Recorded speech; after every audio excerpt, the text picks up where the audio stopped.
ਸੰਗਤ ਨੂੰ ਵਾਹਿਗੁਰੂ ਜੀ ਕਾ ਖਾਲਸਾ ਵਾਹਿਗੁਰੂ ਜੀ ਕੀ ਫਤਿਹ। ਸ਼੍ਰੀ ਗੁਰੂ ਗ੍ਰੰਥ ਸਾਹਿਬ ਦੇ ਅੰਗ ਨੰਬਰ 415 ਤੇ ਹੇਠੋਂ ਪੰਜਵੀਂ ਪੰਕਤੀ ਹੈ, 6 ਨੰਬਰ ਤੋਂ ਬਾਅਦ। ਗੁਰਮੁਖ ਰਾਗ ਸਵਾਦ ਅੰਨ ਤਿਆਗੇ। ਜਿਹੜਾ ਗੁਰਮੁਖ ਹੁੰਦਾ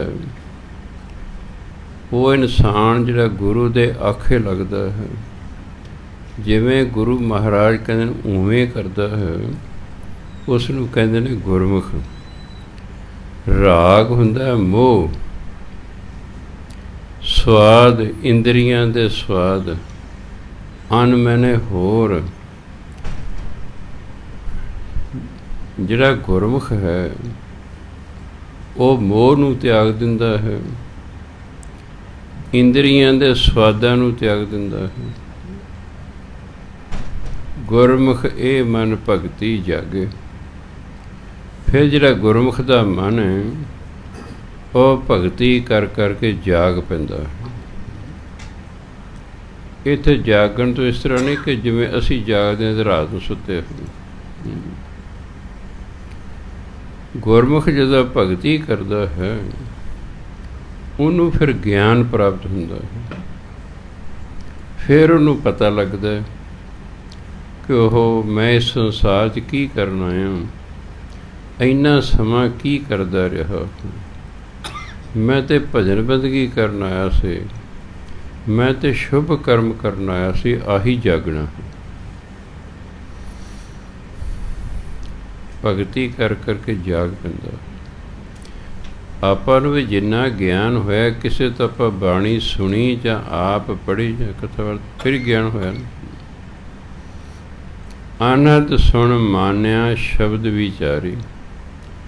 ਜਦੋਂ ਮਨੁੱਖ ਸ਼ਬਦ ਦੀ ਵਿਚਾਰ ਕਰਦਾ ਹੈ, ਭਾਵ ਨਾਮ ਜਪਦਾ ਹੈ, ਉਹਨੂੰ ਫਿਰ ਅਨਹਦ ਸੁਣ, ਅੰਦਰੋਂ ਉਹਨੂੰ ਅਨਹਦ ਨਾਦ ਸੁਣਦਾ ਹੈ। ਅਨਹਦ ਨਾਦ ਉਹ ਹੁੰਦਾ ਜਿਹੜਾ ਬਿਨਾਂ ਵਜਾਇਆਂ ਵੱਜੇ, ਰੱਬੀ ਸੰਗੀਤ। ਜਦੋਂ ਸ਼ਬਦ ਦੀ ਵਿਚਾਰ ਕਰਦਾ ਹੈ, ਨਾਮ ਜਪਦਾ ਹੈ, ਫਿਰ ਉਹਨੂੰ ਰੱਬੀ ਸੰਗੀਤ ਸੁਣਦਾ ਹੈ। ਮਾਨਿਆ, ਫਿਰ ਉਹਦਾ ਮਨ ਮੰਨ ਜਾਂਦਾ ਹੈ ਵੀ ਹਾਂ ਵਾਕਈ ਰੱਬ ਹੈ, ਵਾਕਈ ਰੱਬ ਦੀ ਭਜਨ ਬੰਦਗੀ ਕਰਨੀ ਚਾਹੀਦੀ। ਆਪਾਂ ਬਾਣੀ ਪੜ੍ਹੀ ਕਿਸੇ ਮਕਸਦ ਲਈ, ਕਿਸੇ ਇੱਛਾ ਲਈ। ਬਾਣੀ ਪੜ੍ਹ ਕੇ ਆਪਣੀ ਇੱਛਾ ਪੂਰੀ ਹੋ ਗਈ, ਫਿਰ ਆਪਣਾ ਮਨ ਮੰਨ ਜਾਂਦਾ ਵੀ ਹਾਂ ਬਈ ਬਾਣੀ ਇੱਛਾਵਾਂ ਪੂਰੀਆਂ ਕਰਦੀ ਹੈ। ਪਹਿਲਾਂ ਅਗਲਾ ਕਹਿੰਦਾ ਪਤਾ ਨਹੀਂ ਹੋਏਗਾ ਕੰਮ ਕਿ ਨਹੀਂ ਹੋਏਗਾ। ਜਦੋਂ ਬਾਣੀ ਪੜ੍ਹ ਕੇ ਕੰਮ ਹੋ ਜਾਂਦਾ ਹੈ, ਫਿਰ ਬੰਦਾ ਮੰਨ ਜਾਂਦਾ ਵੀ ਹਾਂ ਬਾਣੀ ਵੀ ਕੋਈ ਚੀਜ਼ ਹੈ। ਕਿਉਂਕਿ ਜਿੰਨਾ ਚਿਰ ਅਸੀਂ ਕਿਸੇ ਚੀਜ਼ ਦਾ ਪ੍ਰੈਕਟੀਕਲ ਨਹੀਂ ਕਰਦੇ, ਉਹਨਾਂ ਚਿਰ ਸਾਡਾ ਵਿਸ਼ਵਾਸ ਨਹੀਂ ਵੱਜਦਾ। ਆਪਾਂ ਮੁਸੀਬਤ ਦੇ ਵਿੱਚ ਫਸੇ ਹੋਏ ਹਾਂ, ਕਿਸੇ ਨੇ ਸਾਨੂੰ ਕੋਈ ਸ਼ਬਦ ਦਿੱਤਾ, ਇਹਦਾ ਜਾਪ ਕਰਿਆ ਕਰ। ਅਸੀਂ ਉਸ ਮੁਸੀਬਤ 'ਚੋਂ ਨਿਕਲ ਗਏ, ਫਿਰ ਸਾਨੂੰ ਵਿਸ਼ਵਾਸ ਹੋ ਜਾਂਦਾ ਹੈ ਕਿ ਬਾਣੀ 'ਚ ਕਿਤਨੀ ਤਾਕਤ ਹੈ। ਇਹ ਵੱਡੀਆਂ ਵੱਡੀਆਂ ਮੁਸੀਬਤਾਂ ਨੂੰ ਟਾਲ ਦਿੰਦੀ ਹੈ। ਆਤਮ ਚੀਨ ਭੈ ਨਿਰੰਕਾਰੀ। ਆਤਮ ਚੀਨ, ਆਪਣੇ ਆਪ ਨੂੰ ਜਾਣ ਕੇ। ਚੀਨਣਾ ਹੁੰਦਾ ਜਾਣ ਲੈਣਾ। ਮਨੁੱਖ ਜਦੋਂ ਆਪਣੇ ਆਪ ਨੂੰ ਜਾਣ ਲੈਂਦਾ ਕਿ ਮੈਂ ਕੌਣ ਹਾਂ। ਦੱਸਿਆ ਸੀ ਨਾ ਤੁਹਾਨੂੰ ਸੰਤ ਬਰਿਆਮ ਸਿੰਘ ਜੀ ਨੂੰ, ਤੋਂ ਜਦੋਂ 18 ਸਾਲ ਦੇ ਸਨ, ਸੰਤ ਈਸ਼ਰ ਸਿੰਘ ਜੀ ਮਹਾਰਾਜ ਰਾੜਾ ਸਾਹਿਬ ਨੇ ਪੁੱਛਿਆ, ਕਾਕਾ ਤੂੰ ਕੌਣ ਹੈ? ਇਹ ਨਹੀਂ ਪੁੱਛਿਆ ਤੇਰਾ ਕੀ ਨਾਂ ਹੈ। ਕਹਿਣ ਵਾਲਾ ਜੋ ਪੁੱਛਣਾ ਚਾਹੁੰਦਾ ਸੀ, ਪੁੱਛਣ ਵਾਲੇ ਤੋਂ ਜਿਸ ਤੋਂ ਪੁੱਛੋ ਸਮਝ ਗਿਆ ਵੀ ਮਹਾਂਪੁਰਖ ਕੀ ਪੁੱਛਣਾ ਚਾਹੁੰਦੇ। ਕਹਿੰਦੇ ਕਾਕਾ ਤੂੰ ਕੌਣ ਹੈ? ਤੂੰ ਚੁੱਪ। ਫਿਰ ਕੁਝ ਦੇਰ ਬਾਅਦ ਕੇ ਕਾਕਾ ਤੂੰ ਕੌਣ ਹੈ? ਉਹ ਫਿਰ ਚੁੱਪ। ਸਾਡੇ ਵਰਗੇ ਜਿਹੜੇ ਬੈਠੇ ਸਨ ਉਹ ਕਾਕਾ ਆਪਣਾ ਨਾਮ ਦੱਸਦੇ। ਮਹਾਂਪੁਰਖ ਕਹਿੰਦੇ ਤੁਸੀਂ ਚੁੱਪ ਕਰੋ, ਤੁਹਾਨੂੰ ਨਹੀਂ ਪਤਾ ਮੈਂ ਕੀ ਪੁੱਛ ਰਿਹਾ। ਤੀਜੀ ਵਾਰੀ ਪੁੱਛਿਆ, ਕਾਕਾ ਤੂੰ ਕੌਣ ਹੈ? ਕਹਿੰਦਾ ਜੀ ਮੈਨੂੰ ਇਹ ਤਾਂ ਪਤਾ ਮੈਂ ਕੌਣ ਹਾਂ, ਪਰ ਮੈਨੂੰ ਦੱਸਣਾ ਨਹੀਂ ਆਉਂਦਾ। ਕਹਿੰਦਾ ਮੈਂ ਪਿੱਛੇ ਪਿੱਛੇ ਪਿੱਛੇ ਪਿੱਛੇ ਜਾਈ ਗਿਆ ਜਾਈ ਗਿਆ ਜਾਈ ਗਿਆ ਜਾਈ ਗਿਆ। ਜਦੋਂ ਮੇਰਾ ਪਹਿਲਾ ਜਨਮ ਹੋਇਆ ਮੈਂ ਉੱਥੋਂ ਤੱਕ ਚਲਿਆ ਗਿਆ, ਅੱਗੇ ਮੈਨੂੰ ਦੱਸਣਾ ਨਹੀਂ ਆਉਂਦਾ, ਕਿਉਂਕਿ ਅਸੀਂ ਪਰਮਾਤਮਾ ਦੀ ਅੰਸ਼ ਹਾਂ। ਜਦੋਂ ਇਹ ਪਰਮਾਤਮਾ ਕਿਸੇ ਜੀਵ ਦੇ ਵਿੱਚ ਪ੍ਰਵੇਸ਼ ਕਰਦਾ ਹੈ, ਉਹ ਹੋ ਜਾਂਦਾ ਜੀਵ ਆਤਮਾ। ਆਤਮਾ ਅਤੇ ਪਰਮਾਤਮਾ 'ਚ ਕੋਈ ਫਰਕ ਨਹੀਂ ਹੁੰਦਾ। ਜਦੋਂ ਆਤਮਾ ਜੀਵ 'ਚ ਪ੍ਰਵੇਸ਼ ਕਰਦੀ ਦਾ ਨਾਮ ਹੋ ਜਾਂਦਾ ਜੀਵ ਆਤਮਾ। ਪਹਿਲੀ ਵਾਰ ਜਦੋਂ ਪਰਮਾਤਮਾ ਤੁਸੀਂ ਵੱਖ ਹੁੰਦੇ ਹੋ, ਸਾਨੂੰ ਫਿਰ ਮਨੁੱਖਾ ਸਰੀਰ ਮਿਲਦਾ, ਉਦੋਂ ਅਸੀਂ ਸ਼ੁੱਧ ਸਰੂਪ ਹੁੰਦੇ ਹਾਂ। ਸਾਡੇ 'ਚ ਕੋਈ ਨੁਕਸ ਨਹੀਂ ਹੁੰਦਾ, ਕਿਉਂਕਿ ਸਾਡਾ ਮਗਰਲਾ ਕੋਈ ਕਰਮ ਹੀ ਨਹੀਂ ਹੁੰਦਾ।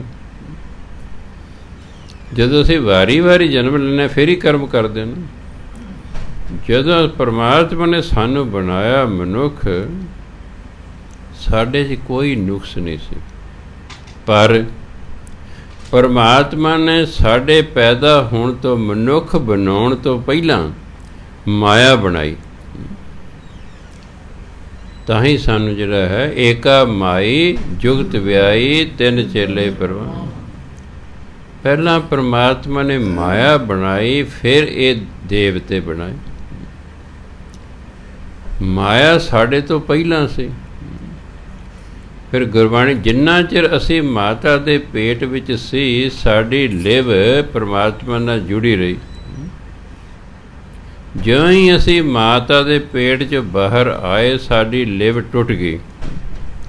ਜਿਉਂ ਹੀ ਲਿਵ ਟੁੱਟੀ, ਬਾਣੀ ਕਹਿੰਦੇ ਮਾਇਆ ਅਮਰ ਵਰਤਾਇਆ। ਅਮਰ ਹੁੰਦਾ ਹੁਕਮ। ਮਾਇਆ ਨੇ ਆਪਣਾ ਹੁਕਮ ਸਾਡੇ 'ਤੇ ਚਲਾਉਣਾ ਸ਼ੁਰੂ ਕਰ ਦਿੱਤਾ। ਮਾਇਆ ਦੇ ਤਿੰਨ ਗੁਣ ਨੇ, ਰਜੋ ਸਤੋ ਤਮੋ। ਉਹਨਾਂ ਦੇ ਅਧੀਨ ਆ ਕੇ ਕੁਝ ਅਸੀਂ ਚੰਗੇ ਕੰਮ ਕਰਨ ਲੱਗ ਗਏ ਅਤੇ ਕੁਝ ਮੰਦੇ ਕੰਮ ਕਰਨ ਲੱਗ ਪਏ। ਜਦੋਂ ਅਸੀਂ ਸਤੋ ਗੁਣੀ ਸੀ, ਚੰਗੇ ਕੰਮ ਕਰਦੇ ਸੀ। ਜਦੋਂ ਰਜੋ ਗੁਣੀ ਤਮੋ ਗੁਣੀ ਹੋ ਗਏ, ਉਦੋਂ ਅਸੀਂ ਮਾੜੇ ਕੰਮ ਕਰਨੇ ਸ਼ੁਰੂ ਕਰਤੇ। ਉਹ ਫਿਰ ਸਾਡੇ ਕਰਮ ਬਣਨੇ ਸ਼ੁਰੂ ਹੋ ਗਏ। ਉਹ ਸਾਡੇ ਕਰਮ ਬਣਨੇ ਸ਼ੁਰੂ ਹੋ ਗਏ। ਇਹ ਫਿਰ ਮਨੁੱਖ ਸਦੀਆਂ ਤੋਂ ਆਪਣੇ ਕੀਤੇ ਕਰਮਾਂ ਨੂੰ ਭੋਗਦਾ ਰਿਹਾ ਹੈ। ਇਹ ਸਿਲਸਿਲਾ ਮੁੱਕੇਗਾ ਕਦੋਂ? ਜਦੋਂ ਅਸੀਂ ਬ੍ਰਹਮ ਗਿਆਨੀ ਹੋ ਜਾਵਾਂਗੇ। ਇਹ ਜੰਮਣ ਮਰਨ ਦਾ ਚੱਕਰ ਉਦੋਂ ਮੁੱਕਣਾ, ਉਦੋਂ ਪਹਿਲਾਂ ਇਹ ਨਹੀਂ ਮੁੱਕਦਾ। ਵਾਰੀ ਵਾਰੀ ਜਨਮ ਲੈਣੇ ਪੈਂਦੇ ਨੇ। ਮੰਨ ਲਓ ਤੁਸੀਂ ਸਵਰਗ 'ਚ ਵੀ ਚਲੇ ਗਏ, ਹੁਣ ਪਰਮਾਤਮਾ ਨੇ ਪਤਾ ਨਹੀਂ 1000 ਸਾਲ ਦਾ, 2000 ਸਾਲ ਦਾ, 500 ਸਾਲ ਦਾ ਉਹ ਜੀਵਨ ਦਿੱਤਾ ਹੈ। ਜਦੋਂ ਸਮਾਂ ਮੁੱਕ ਜਾਏਗਾ, ਸਾਨੂੰ ਫਿਰ ਸਮਾਤ ਲੋਕ 'ਤੇ ਆਉਣਾ ਪਵੇਗਾ। ਜਦੋਂ ਬ੍ਰਹਮ ਗਿਆਨੀ ਹੋ ਜਾਵਾਂਗੇ, ਜਿੰਨੇ ਵੀ ਸਾਡੇ ਮਗਰ ਕਰਮ ਰਹਿ ਗਏ ਸਨ ਭੋਗਣ ਵਾਲੇ, ਉਹ ਆਪਣੇ ਆਪ ਸਮਾਪਤ ਹੋ ਜਾਂਦੇ ਨੇ। ਬ੍ਰਹਮ ਗਿਆਨ ਹੋ ਜਾਣ ਤੋਂ ਬਾਅਦ ਨਵਾਂ ਕਰਮ ਕੋਈ ਬਣਦਾ ਨਹੀਂ ਹੈਗਾ। ਭਾਵੇਂ ਤੁਸੀਂ ਬ੍ਰਹਮ ਗਿਆਨੀ ਚਾਹੇ 20 ਸਾਲ ਮਗਰੋਂ ਜਿਉਂਦਾ ਰਹੇ, ਉਹ ਜੋ ਵੀ ਕਰਮ ਕਰਦਾ ਉਹ ਲਿਖਤ 'ਚ ਨਹੀਂ ਆਉਂਦਾ। ਜਿਹੜੇ ਪਹਿਲਾਂ ਰਹਿ ਗਏ ਸਨ ਭੋਗਣ ਵਾਲੇ, ਉਹ ਸੜ ਜਾਂਦੇ ਨੇ, ਨਵਾਂ ਕੋਈ ਬਣਦਾ ਨਹੀਂ। ਜਿਹੜੇ ਉਹ ਲਿਖਾ ਕੇ ਲਿਆ ਹੈ, ਉਹ ਭੋਗ ਕੇ ਚਲਾ ਜਾਂਦਾ ਇੱਥੋਂ। ਬ੍ਰਹਮ ਗਿਆਨੀ ਕਿੰਨਾ ਵੀ ਦੁੱਖ ਕਿਉਂ ਨਹੀਂ ਭੋਗ ਰਿਹਾ, ਉਹ ਅਰਦਾਸ ਨਹੀਂ ਕਰਦਾ ਵੀ ਸੱਚੇ ਪਾਤਸ਼ਾਹ ਮੇਰਾ ਦੁੱਖ ਕੱਟ ਦੇ। ਨੋ, ਸੰਤ ਅਤਰ ਸਿੰਘ ਜੀ ਦੀ ਮਾਤਾ ਭੋਲੀ ਜੀ ਬਹੁਤ ਬਿਮਾਰ ਹੋ ਗਏ। ਦਰਦ ਝੱਲ ਨਹੀਂ ਹੁੰਦਾ, ਕੁਦਰਤੀ ਹੁੰਦਾ। ਉਹ ਕਹਿੰਦੇ ਵੇ ਪੁੱਤ, ਤੂੰ ਐਡਾ ਵੱਡਾ ਸੰਤ ਹੈ, ਮੇਰੇ ਲਈ ਅਰਦਾਸ ਕਰ ਦੇ। ਕਹਿੰਦੇ ਦੇਖੋ ਮਾਤਾ ਜੀ, ਮੈਂ ਜੇ ਅਰਦਾਸ ਕਰਤੀ ਤੁਹਾਡਾ ਦੁੱਖ ਖਤਮ ਹੋ ਜਾਵੇਗਾ, पर जिस कर्म करके तुहानू दुख मिले वो कर्म खड़ा रह जाएगा, उस लिए तुहानू दोबारा जन्म लेना पवेगा। ये तुहाडा आखिरी जन्म है। दंदां हेठ जीभ दे के इस दुख नू सहन कर लो, तां जो तुहानू दोबारा जन्म ही ना लेना पवे। इसलिए ब्रह्म ज्ञानी अपने लिए कोई अरदास नहीं करता। नहीं तो पंचम पातशाह नूं की सी, वो कहते तबीयत ठंडी हो जा, उन्हें ठंडी हो जाना सी, उन्हें ठंडी हो जाना सी। ये तो ब्रह्म ज्ञानी लिए मामूली जी गल हुंदी। मैं ईसा मसीह का जीवन पढ़ रहा सी, उन्होंने 13 चेले सन। अपने चेलियां नाल वो समुंदर के कंढे ते खड़े ने। समुंदर के कंढे ते पहाड़ है। कहता जे मैं पहाड़ नूं कहां ए पर्वत तुम गिर जाओ, ये तड़म करके समुंदर डिग पेगा। यदि की ताकत है ना डिगे। ब्रह्म ज्ञानी के बोल रब्बी बोल हुंदे ने। जिवें रब जो कह दे वो किहड़ी चीज़ अगे अड़ सकती है।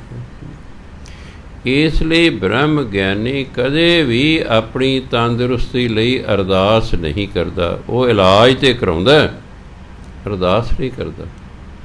उन्होंने पता जे मैं अरदास की दुख तो दूर हो जू, पर जिस कर्म कारण मैनू दुख है वो जे मान लो अजे 6 महीने वो दुख भोगना सी, अरदास करती अज, दुख हो गया समाप्त, पर 6 महीने का कर्म अजे बाकी रहिंदा है। वो 6 महीने लिए दोबारा जन्म लेना पेगा और जमदे ही बीमार हो, वो जमदे ही बीमार हो। 6 महीने बीमारी भोग के मर जाएगा, दोबारा जन्म लेना पेगा। इसलिए साढ़े कर्म ही सानू वारी वारी जन्म दिंदे हैं। जिन्ना चिर कर्म मुक नहीं जाते साडा खैड़ा नहीं छुटता। आई जाओ जाई जाओ, आई जाओ जाई जाओ, ये सिलसिला पता नहीं कदों कदा चलिया रहा है तो किन्ना क समा अजे चलते रहना है। ये तो एवें फॉर्मैलिटियां होंदियां। मर गया बंदा, सारी उम्र शराब पींदा रहा। मेरे वर्गे ने कहते बाबा जी की अरदास करो, बाबा जी सच्चे पातशाह नूं अपने चरनां च निवास बख्शे, होर कुछ बख्शे। जे शराबियां कबाबियां नूं, चोरां नूं, डाकुआं नूं, लटेरियां नूं, ठग्गां नूं, बदमाशां नूं ਉਹਦੇ चरनां च निवास मिलन लग जाए, 100 रुपये लिया अरदास कर दी, निवास मिल गया, वाह जी वाह। सब बकवासबाजी है, सब फॉर्मैलिटियां ने, कोई निवास नहीं मिलता है। फिर तो गल ही बड़ी सौखी है। सारी उम्र जो मर्जी करी जो, 100-200 दो अरदासी हथ ते रखो। अरदास सच्चे पातशाह इंसान तो जिउंदियां जाणदियां अणजाणदियां बेअंत गलतियां हुंदियां हन, तुसी बख्शंद पिता हो, तुसी बख्श दिओ, इनू अपने चरनां च निवास बख्शो।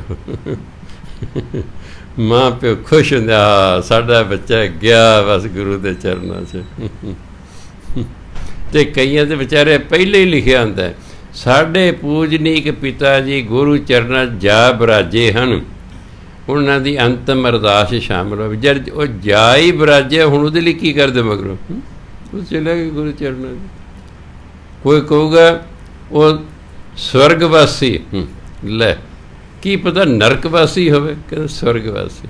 जदों मड़ियां दा गेट बन रहा सी, उदों मैं इत्थे एक घर बना रहा सी, उत्थे मैं लंघिया, मैं मिस्त्रियों कोले खड़गो लिख रहे सी स्वर्ग धाम। मैं तुसी देखो जी, एक पिलर ते लिखो स्वर्ग धाम, दूजे ते लिखो नरक धाम, की गारंटी है ये स्वर्ग धाम है? कहीं असीं लिख नहीं सकते जिवें सानू कहा तो उवें लिखना। हाँ, लिखता स्वर्ग धाम और कुछ है, स्वर्गां जाना कोई खाला जी का बड़ा है। सो ये तो फॉर्मैलिटियां ने। हालांकि चल भला मंगण च की हर्ज है भी ठीक है। हुण आप ये भी नहीं कहते भी ये सड़िया जैसी डाकू लटेरा से सच्चे पातशाह नरकां च भेजो, ये भी नहीं कह सकते उत्थे, यही कहना। पर ये सब एवें फॉर्मैलिटियां ने, इस तरह कोई नहीं जाता। सो ਇਨਸਾਨ ਦੇ ਜਿਹੜੇ ਕਰਮ ਨੇ ਇਹੀ ਉਹਨੂੰ ਕਿਤੇ ਲੈ ਕੇ ਜਾਂਦੇ ਹਨ। ਸੋ ਇਸ ਲਈ ਇਸ ਭੁਲੇਖੇ 'ਚ ਨਹੀਂ ਰਹਿਣਾ ਵੀ ਅਸੀਂ ਸਰੋਵਰ ਜਾਂ ਗੰਗਾ ਜਾ ਕੇ ਇਸ਼ਨਾਨ ਕਰਕੇ ਸਾਡੇ ਪਾਪ ਝੜ ਗਏ। ਲੋ, ਇਸ ਭੁਲੇਖੇ 'ਚ ਨਹੀਂ ਰਹਿਣਾ, ਇਸ ਭੁਲੇਖੇ ਰਹਿਣਾ। ਕਿਤੇ ਘਰ ਅਰਦਾਸ ਕਰਾ ਲਓ ਜੀ ਵੀ ਹਾਂ, ਇਸ ਤਰ੍ਹਾਂ ਨਹੀਂ ਗੱਲ ਬਣਦੀ ਹੈਗੀ। ਇਹ ਤਾਂ ਆਪ ਹੀ ਕੁਛ ਕਰਨਾ ਪੈਂਦਾ। ਸਾਡੇ ਕਰਮ ਨਾਲ ਜਾਂਦੇ ਨੇ, ਉਹੀ ਬੋਲਦੇ ਨੇ ਧਰਮਰਾਜ ਦੇ ਅੱਗੇ, ਨੰਗਾ ਦੋਜ਼ਖ ਚਾਲਿਆ ਤਾਂ ਦਿਸੈ ਖਰਾ ਡਰਾਵਣਾ। ਕਿਉਂਕਿ ਪਰਮਾਤਮਾ ਸਾਹਮਣੇ ਕੁਝ ਵੀ ਛਿਪਿਆ ਨਹੀਂ ਰਹਿੰਦਾ। ਅਸੀਂ ਉੱਥੇ ਕੋਈ ਝੂਠ ਨਹੀਂ ਬੋਲ ਸਕਦੇ। ਨੰਗੇ ਤੋਂ ਮਤਲਬ ਇਹ ਨਹੀਂ ਕਿ ਸਾਡੇ ਕੱਪੜੇ ਲੱਥੇ ਦੇ ਨਹੀਂ, ਭਾਵ ਸਭ ਕੁਛ ਪਤਾ ਹੈ ਧਰਮਰਾਜ ਨੂੰ ਇਹ ਕੀ ਕਰਕੇ ਆਇਆ ਹੈ। ਇਸ ਲਈ ਉਹ ਫਿਰ ਜੋ ਅਸੀਂ ਕਰਮ ਕੀਤੇ ਹਨ, ਉਹ ਸਾਡਾ ਜਿਹੜਾ ਸੂਖਸ਼ਮ ਸਰੀਰ ਵਿੱਚੋਂ ਨਿਕਲ ਕੇ ਜਾਂਦਾ, ਉਹ ਸਾਡੇ ਕਰਮ ਹੀ ਉਹ 'ਤੇ ਸਾਡੀ ਗਵਾਹੀ ਭਰਦੇ ਹਨ। ਇਹਨੇ ਆਹ ਕੀਤਾ, ਆਹ ਕੀਤਾ।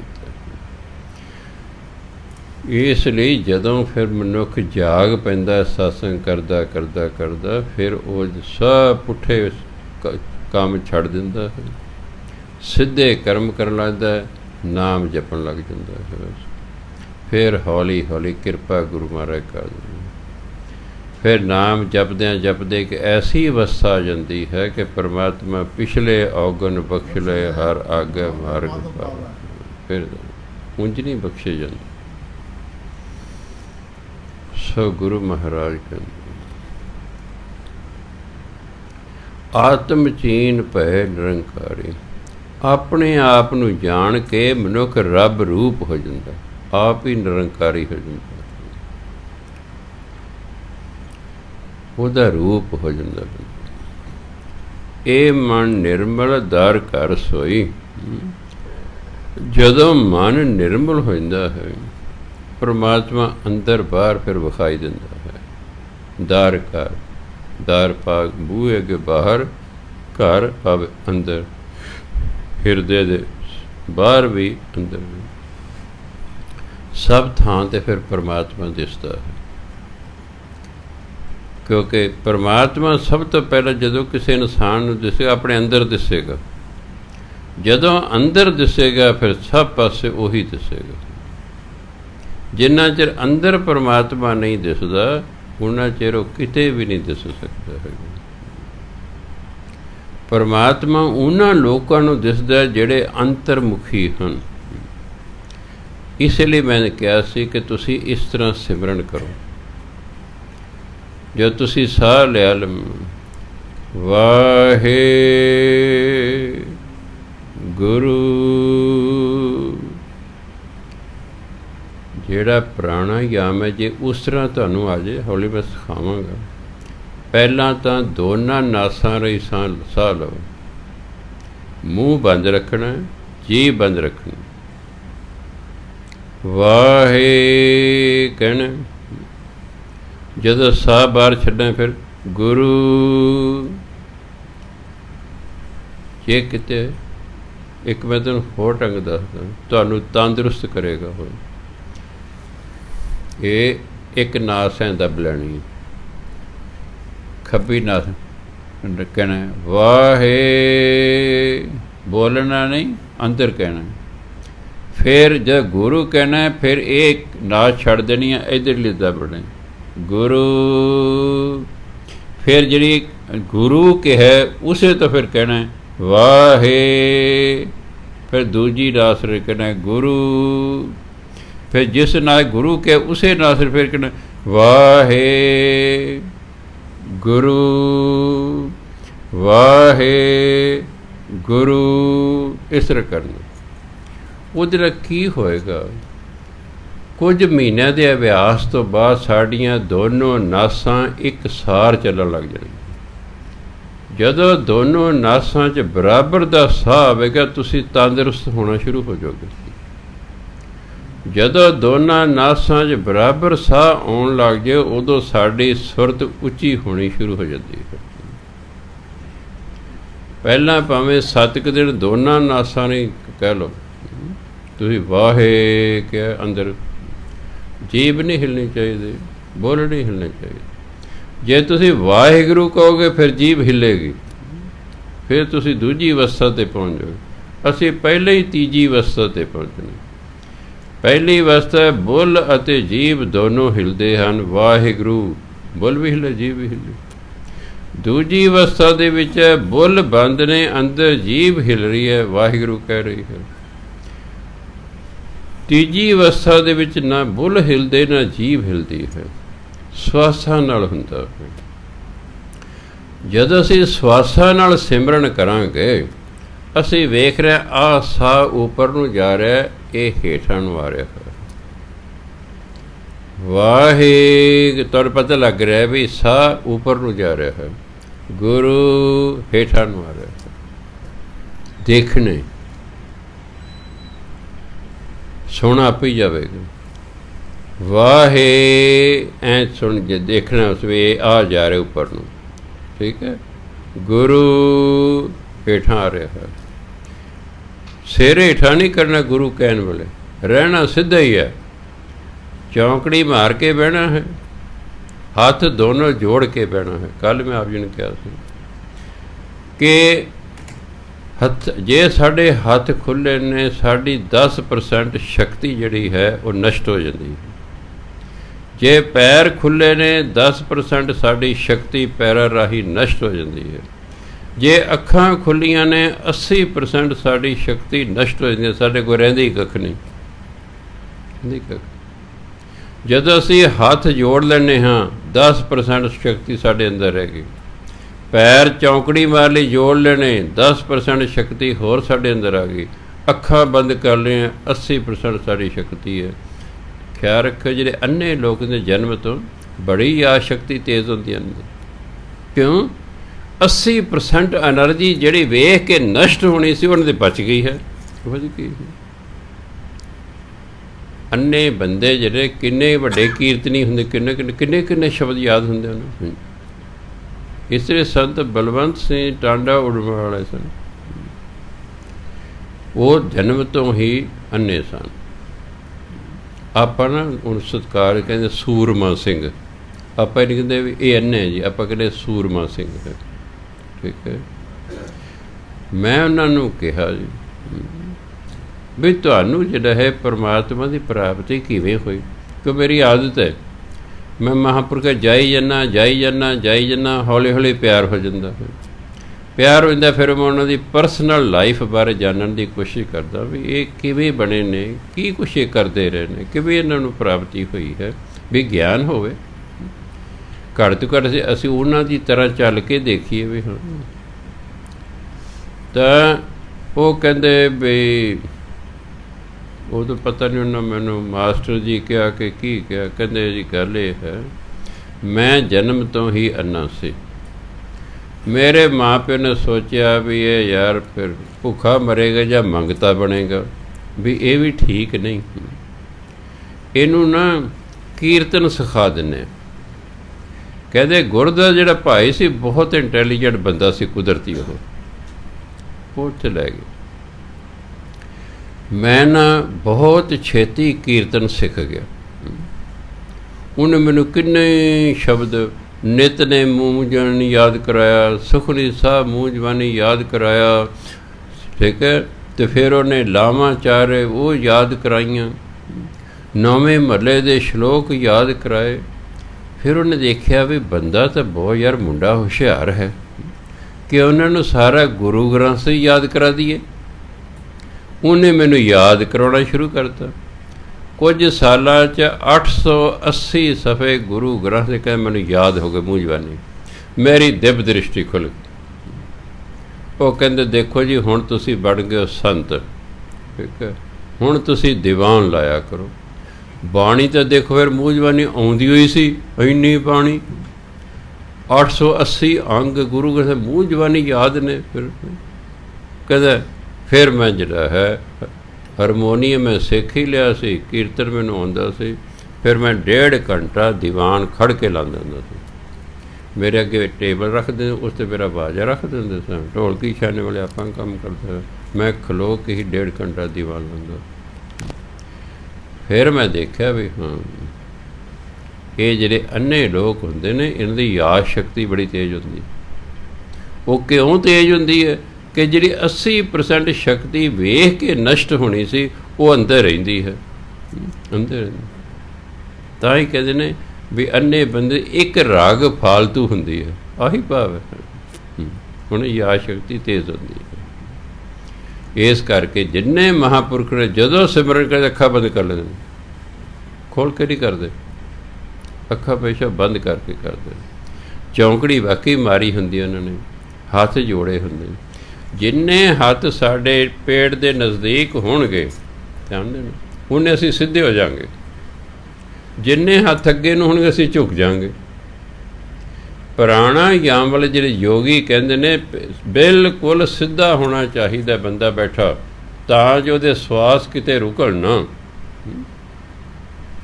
ਉਹ ਕਦੇ ਵੀ ਉਹਨਾਂ ਨੇ ਤਸਵੀਰ ਕੋਈ ਯੋਗੀ ਦੇਖਿਓ, ਬਿਲਕੁਲ ਢਿੱਡ ਦੇ ਨਾਲ ਉਹਦੇ ਹੱਥ ਲੱਗੇ ਹੁੰਦੇ ਨੇ।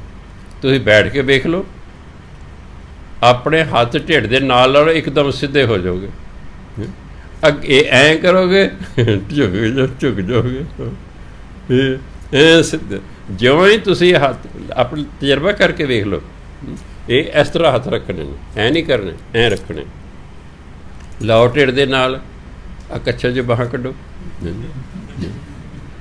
ਹਾਂ, ਮੈਂ ਪ੍ਰੈਕਟੀਕਲ ਕਰਾਉਣਾ ਤੁਹਾਨੂੰ, ਤਾਂ ਜੋ ਸਾਨੂੰ ਲਾਭ ਹੋਵੇ। ਹਾਂ, ਇਹ ਦੇਖੋ ਹੋ ਗਏ ਨਾ ਸਿੱਧੇ ਤੁਸੀਂ। ਯੋਗ ਦੇ ਵਿੱਚ ਸਭ ਤੋਂ ਜ਼ਰੂਰੀ ਹੈ ਬੰਦਾ ਬਿਲਕੁਲ ਸਿੱਧਾ ਬੈਠੇ। ਸਾਡੀ ਸੰਗਤ ਸਿਰ ਦੋ ਬੰਦੇ ਜਿਹੜੇ ਬਿਲਕੁਲ ਸਿੱਧਾ ਬੈਠਦੇ ਨੇ, ਇੱਕ ਆਜ਼ਾਦ ਸਿੰਘ ਅਤੇ ਇੱਕ ਗਿਆਨੀ ਜੀ।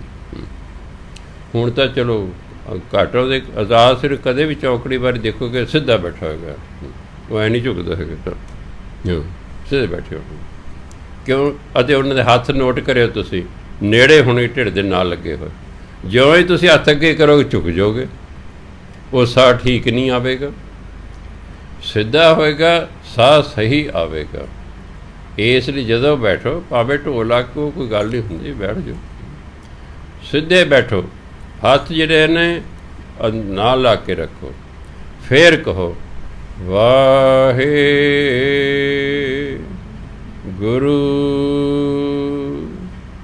ਵਾਹਿਗੁਰੂ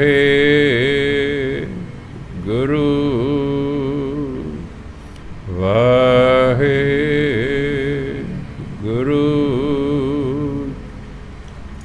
ਸਵਾਸ ਜਿਹੜਾ ਹੈ ਇਹ ਸਾਹ ਦੇ ਨਾਲ ਕਰਨਾ ਹੈ। ਜਿਹੜੇ ਯੋਗ ਵਿਦਿਆ ਉਹ ਕਹਿੰਦੇ ਕੋਈ ਰਾਮ ਰਾਮ ਕਰਨ ਦੀ ਲੋੜ ਨਹੀਂ, ਕੋਈ ਵਾਹਿਗੁਰੂ ਵਾਹਿਗੁਰੂ ਕਰਨ ਦੀ ਲੋੜ ਨਹੀਂ। ਤੁਸੀਂ ਸਾਹ ਲੈਣਾ ਅਤੇ ਉਹਨਾਂ ਨੂੰ ਵੇਖਣਾ ਹੈ, ਬਸ ਤੁਹਾਨੂੰ ਰਿੱਧੀਆਂ ਸਿੱਧੀਆਂ ਪ੍ਰਾਪਤ ਹੋ ਜਾਣਗੀਆਂ। ਓਸ਼ੋ ਰਜਨੀਸ਼ ਦੀ ਮੈਂ ਕਿਤਾਬ ਪੜ੍ਹਿਆ ਸੀ, ਧਿਆਨ ਯੋਗ। ਉਹ 'ਚ 109 ਢੰਗ ਦੱਸੇ ਨੇ ਧਿਆਨ ਲਾਉਣ ਦੇ, ਜਿਹਨੂੰ ਮੈਡੀਟੇਸ਼ਨ ਕਹਿੰਦੇ। ਫਿਰ ਉਹਨੇ 2-3 ਢੰਗ ਚੁਣੇ। ਉਹਨੇ ਫਿਰ ਕਿਹਾ ਵੀ ਹਰ ਇੱਕ ਇਨਸਾਨ ਨੇ 40 ਮਿੰਟ ਬਹਿਣਾ, ਚੌਂਕੜੀ ਮਾਰ ਕੇ, ਹੱਥਾਂ ਨੂੰ ਇਕੱਠਿਆਂ ਕਰਕੇ, ਪੇਟ ਦੇ ਨਾਲ ਲਾ ਕੇ, ਸਿੱਧੇ ਬੈਠ ਕੇ। ਉਹਨੇ ਕਰਨਾ ਕੀ ਹੈ? ਸਾਹ ਚੱਲ ਰਹੇ ਨੇ, ਬਸ ਵੇਖਣਾ, ਆਹ ਸਾਹ ਅੰਦਰ ਨੂੰ ਜਾ ਰਿਹਾ, ਆਹ ਸਾਹ ਬਾਹਰ ਆ ਰਿਹਾ, ਅੰਦਰ ਜਾ ਰਿਹਾ, ਬਾਹਰ ਜਾ ਰਿਹਾ। ਬਸ 40 ਮਿੰਟ ਵੇਖੀ ਜਾਣਾ। ਕੁਝ ਮਹੀਨਿਆਂ ਦੇ ਬਾਅਦ ਤੁਹਾਨੂੰ ਰਿੱਧੀਆਂ ਸਿੱਧੀਆਂ ਪ੍ਰਾਪਤ ਹੋ ਜਾਣਗੀਆਂ। ਪਰ ਰਿੱਧੀਆਂ ਸਿੱਧੀਆਂ ਪ੍ਰਾਪਤ ਹੋਣਗੀਆਂ, ਸਾਡਾ ਉਦੇਸ਼ ਹੈ ਪਰਮਾਤਮਾ ਦੀ ਪ੍ਰਾਪਤੀ। ਇਸ ਲਈ ਅਸੀਂ ਸਵਾਸਾਂ ਦੇ ਨਾਲ ਸਿਮਰਨ ਕਰਨਾ ਹੈ, ਤਾਂ ਜੋ ਸਾਨੂੰ ਰਿੱਧੀਆਂ ਸਿੱਧੀਆਂ ਵੀ ਪ੍ਰਾਪਤ ਹੋ ਜਾਣ ਅਤੇ ਪਰਮਾਤਮਾ ਦੀ ਪ੍ਰਾਪਤੀ ਵੀ ਹੋ ਜਾਏ। 40 ਮਿੰਟ ਉਹ ਕਹਿੰਦੇ ਘੱਟ ਤੋਂ ਘੱਟ ਬਹਿਣਾ। ਨਹਾ ਧੋ ਕੇ ਸੁਖ ਆਸਣ ਦੇ ਵਿੱਚ ਬੈਠ ਜਾਓ। ਧਰਤੀ 'ਤੇ ਬਹਿਣਾ ਹੈ, ਕੋਈ ਕੱਪੜਾ ਵਿਛਾ ਲਓ ਚੌੜਾ ਕਰਕੇ, ਤੁਹਾਡੀ ਆਪਣੀ ਮਰਜ਼ੀ ਹੈ। ਅਤੇ ਚੌਂਕੜੀ ਮਾਰ ਕੇ ਸਿੱਧੇ ਬਹਿਣਾ ਹੈ ਅਤੇ 40 ਮਿੰਟ ਜਿਹੜਾ ਹੈ ਆਪਾਂ ਨੇ ਸਵਾਸਾਂ ਦੇ ਨਾਲ ਸਿਮਰਨ ਕਰਨਾ। ਸਾਹ ਲੈਣਾ ਅਤੇ ਕਹਿਣਾ ਵਾਹੇ, ਛੱਡਣਾ ਕੀ ਕਹਿਣਾ? ਗੁਰੂ। ਜੇ ਤੁਸੀਂ ਵਾਹਿਗੁਰੂ ਐਂ ਕਹੋਗੇ, ਸਾਹ ਲੈ ਵਾਹਿਗੁਰੂ ਕਹੋਗੇ, ਤੁਹਾਡੀ ਜੀਭ 'ਤੇ ਬੁੱਲ੍ਹ ਹਿੱਲਣਗੇ। ਪ੍ਰਾਣਾਯਾਮ ਦੇ ਵਿੱਚ ਸਰੀਰ ਦਾ ਕੋਈ ਅੰਗ ਨਹੀਂ ਹਿੱਲਣਾ ਚਾਹੀਦਾ, ਐਂ ਬੁੱਤ ਬਣ ਕੇ ਬੈਠੇ ਰਹਿਣਾ ਹੈ, ਵੀ ਜਿਵੇਂ ਡੈੱਡ ਬੋਡੀ ਬੈਠੀ ਹੁੰਦੀ ਹੈ। ਬਸ ਸਾਹ ਹੀ ਆਉਂਦੇ ਜਾਂਦੇ ਰਹਿਣ। ਸਾਹ ਖਿੱਚਣਾ ਕਹਿਣਾ ਵਾਹੇ, ਜਦੋਂ ਛੱਡਣਾ ਕਹਿਣਾ ਗੁਰੂ ਵਾਹੇ ਗੁਰੂ।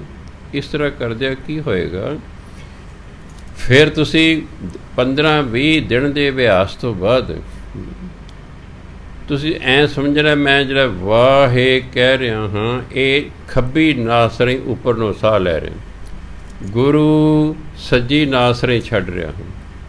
ਫਿਰ ਸੱਜੀ ਨਾਸਰੇ ਕਹਿਣਾ ਵਾਹੇ, ਖੱਬੀ ਨਾਸਰੇ ਕਹਿਣਾ ਗੁਰੂ। ਫਿਰ ਤੁਹਾਨੂੰ ਜਿਹੜਾ ਹੈ ਕੁਛ ਵੀ ਲੋੜ ਨਹੀਂ ਪਏਗੀ।